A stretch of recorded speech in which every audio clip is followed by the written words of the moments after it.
Como todos los hombres de Babilonia he sido procónsul, como todos, esclavo. También he conocido la omnipotencia, el oprobio, las cárceles.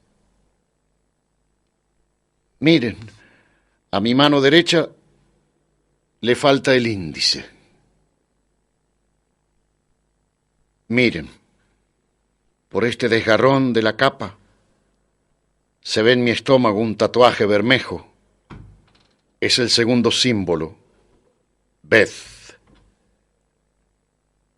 Esta letra en las noches de luna llena me confiere poder sobre los hombres cuya marca es Gimel,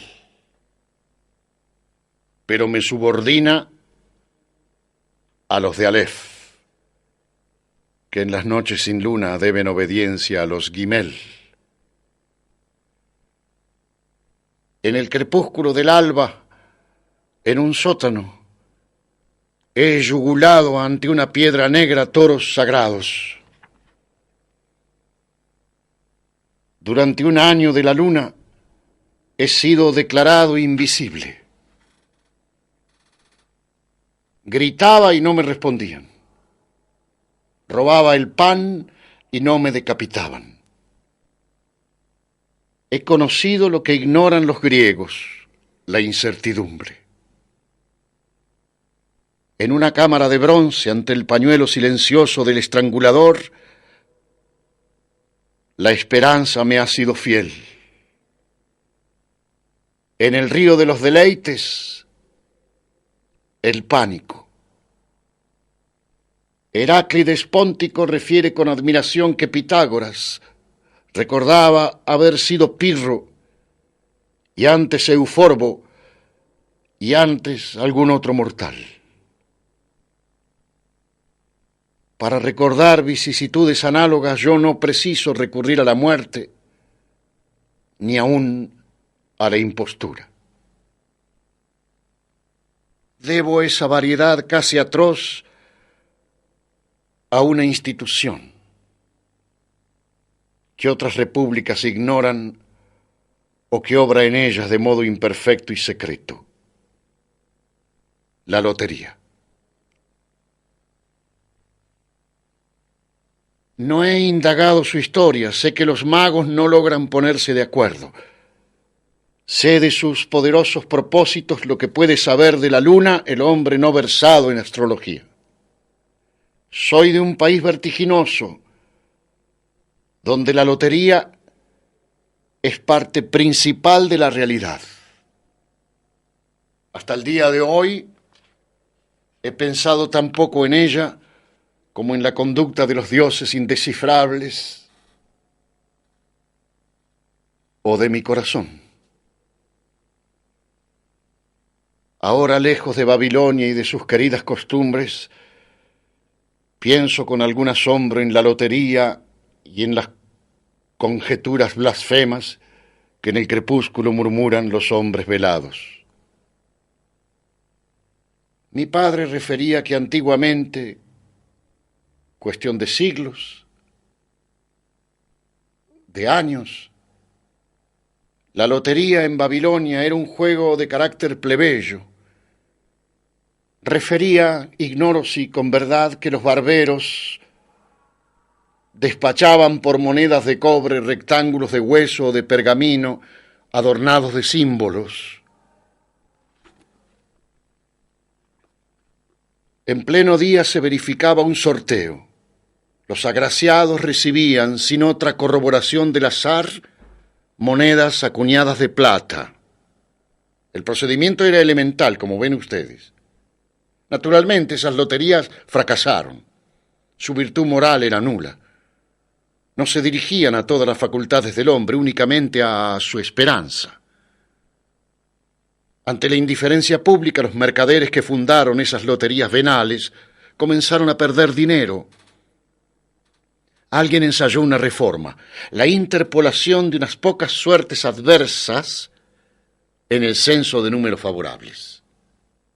Mediante esa reforma, los compradores de rectángulos numerados corrían el doble albur de ganar una suma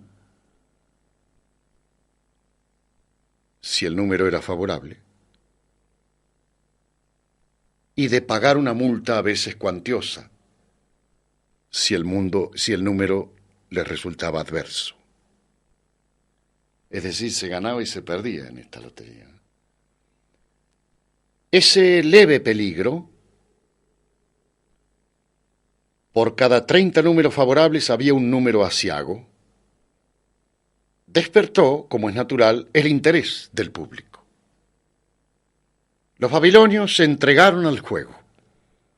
El que no adquiría suertes era considerado un pusilánime, un apocado. Con el tiempo ese desdén justificado se duplicó. Era despreciado el que no jugaba, pero también eran despreciados los perdedores que pagaban la multa. La compañía, así empezó a llamársela entonces, tuvo que velar por los ganadores, que no podían cobrar los premios si faltaba en las cajas el importe casi total de las multas. Entabló una demanda a los perdedores. El juez los condenó a pagar la multa original y las costas o a unos días de cárcel.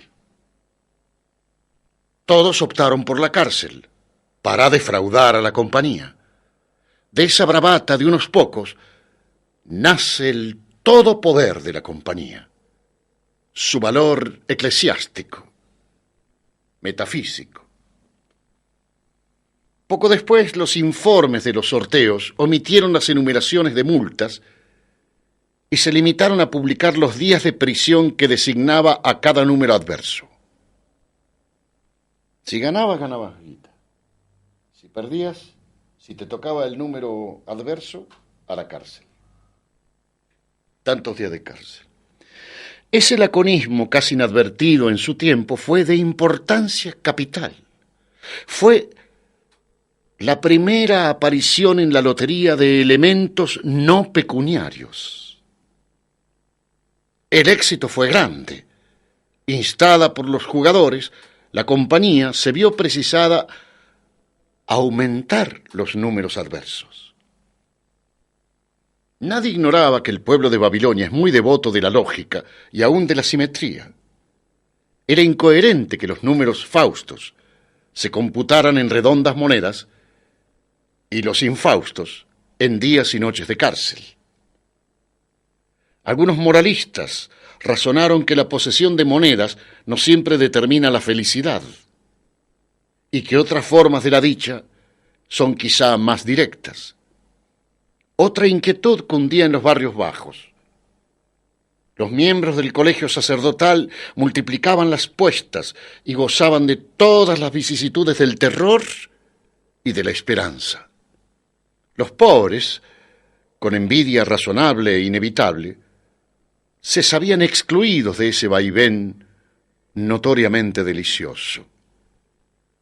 El justo anhelo de que todos, pobres y ricos, participasen por igual en la lotería inspiró una indignada agitación, cuya memoria no han desdibujado los años.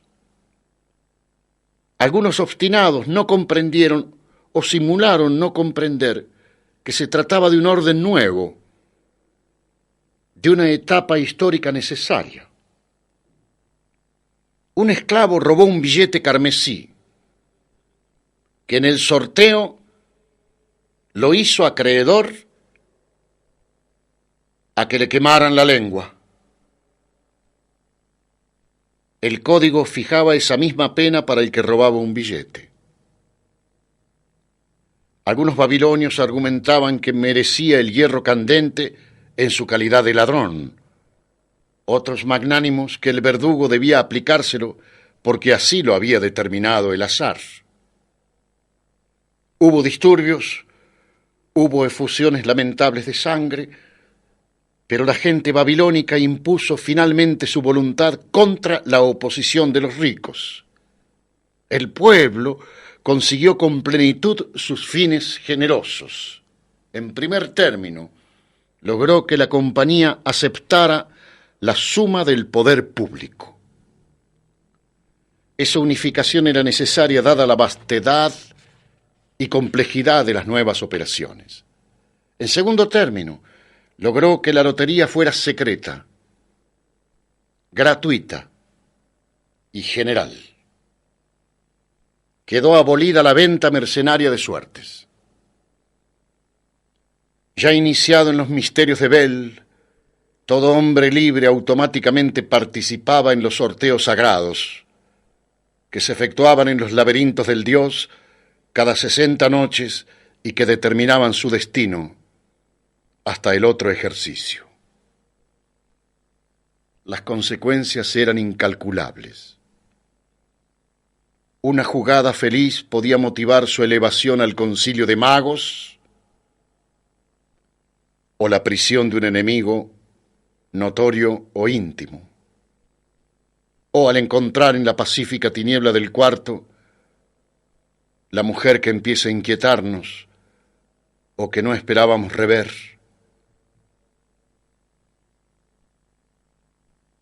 Una jugada adversa significaba la mutilación, la variada infamia, la muerte.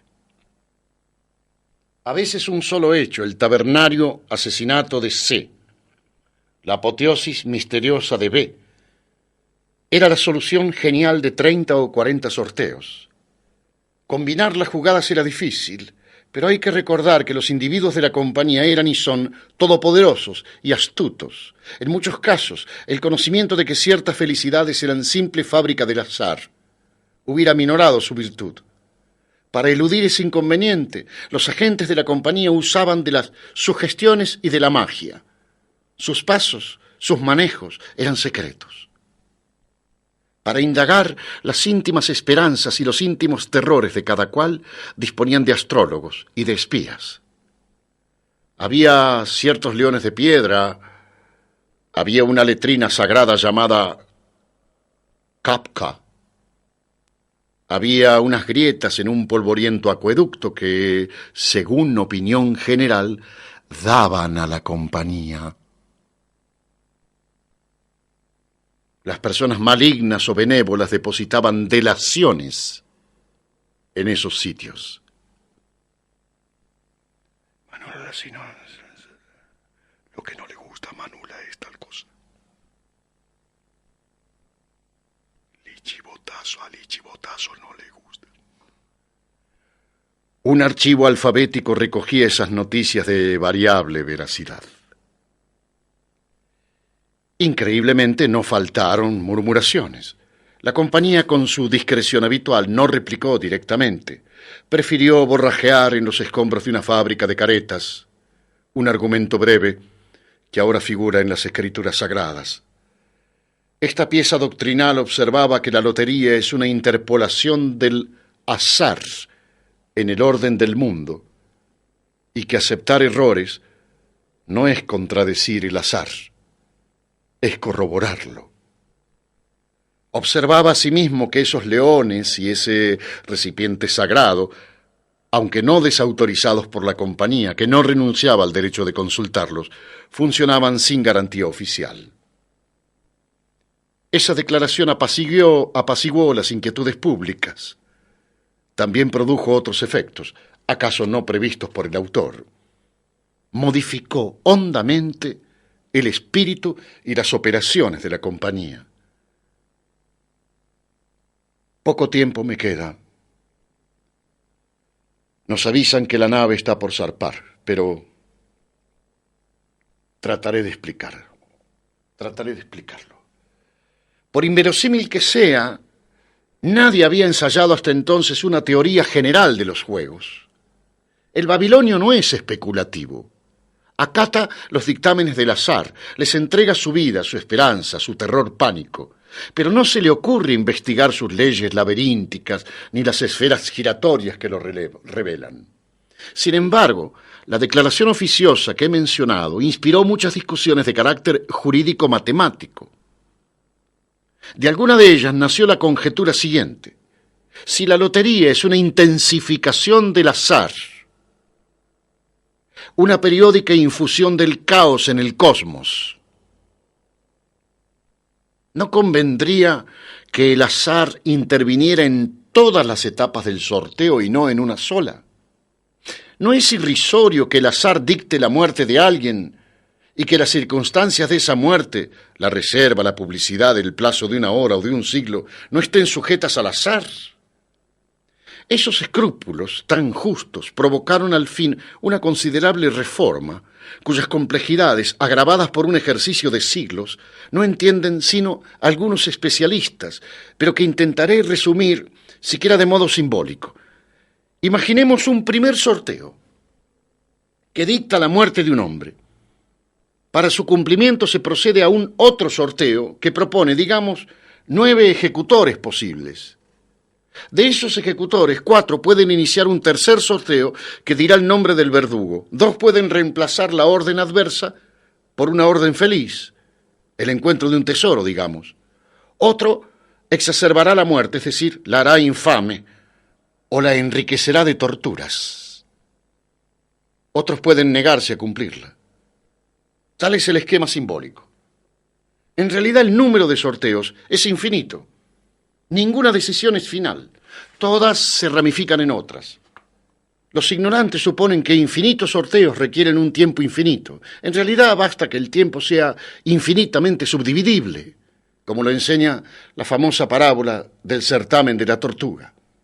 Esa infinitud condice de admirable manera con los sinuosos números del azar y con el arquetipo celestial de la lotería que adoran los platónicos. Algún eco deforme de nuestros ritos parece haber retumbado en el Tíber. Helio Lampridio, en la vida de Antonio Heliogábalo, refiere que este emperador escribía en conchas las suertes que destinaba a los convidados, de manera que uno recibía 10 libras de oro y otro 10 moscas. Es lícito recordar que Heliogábalo se educó en el Asia Menor entre los sacerdotes del dios epónimo. También hay sorteos impersonales, de propósito indefinido. Uno decreta que se arroje a las aguas del Éufrates un zafiro de Taprobana. Otro, que desde el techo de una torre se suelte un pájaro. Otro, que cada siglo se retire o se añada un grano de arena de los innumerables que hay en la playa.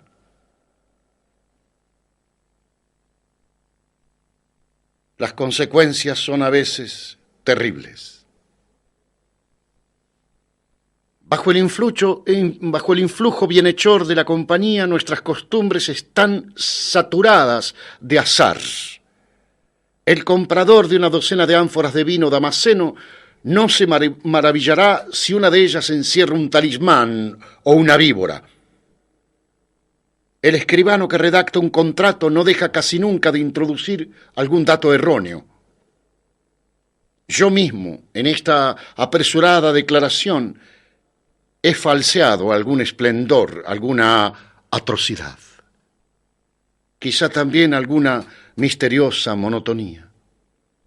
Nuestros historiadores, que son los más perspicaces del orbe, han inventado un método para corregir el azar, aunque naturalmente no se divulgan sin alguna dosis de engaño. Por lo demás, nada tan contaminado de ficción como la historia de la compañía. Un documento paleográfico exhumado en un templo puede ser obra del sorteo de ayer o de un sorteo secular. No se publica un libro sin alguna divergencia entre cada uno de los ejemplares. Los escribas prestan juramento secreto de omitir, de interpolar, de variar. También se ejerce la mentira indirecta. La compañía, con modestia divina, elude toda publicidad. Sus agentes, como es natural, son secretos. Las órdenes que imparte continuamente, quizá incesantemente, no difieren de las que prodigan los impostores. Además, ¿quién podrá jactarse de ser un mero impostor? El ebrio que improvisa un mandato absurdo, el soñador que se despierta de golpe y ahoga con las manos a la mujer que duerme a su lado. ¿No ejecutan acaso una secreta decisión de la compañía. Ese funcionamiento silencioso, comparable al de Dios, provoca toda suerte de conjeturas.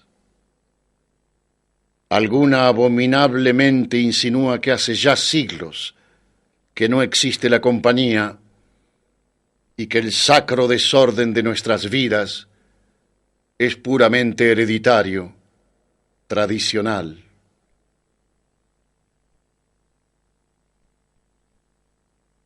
Otra la juzga eterna y enseña que perdurará hasta la última noche, cuando el último Dios anonade al mundo. Otra declara que la compañía es omnipotente, pero que sólo influye en las cosas minúsculas, en el grito de un pájaro, en los matices de la herrumbre y del polvo, en los entresueños del alba. Otra, por boca de heresiarcas enmascarados, declara que la compañía no ha existido nunca y no existirá. Otra, no menos vil, razona que es indiferente afirmar o negar la realidad de la tenebrosa corporación, porque Babilonia no es otra cosa que un infinito juego de azares.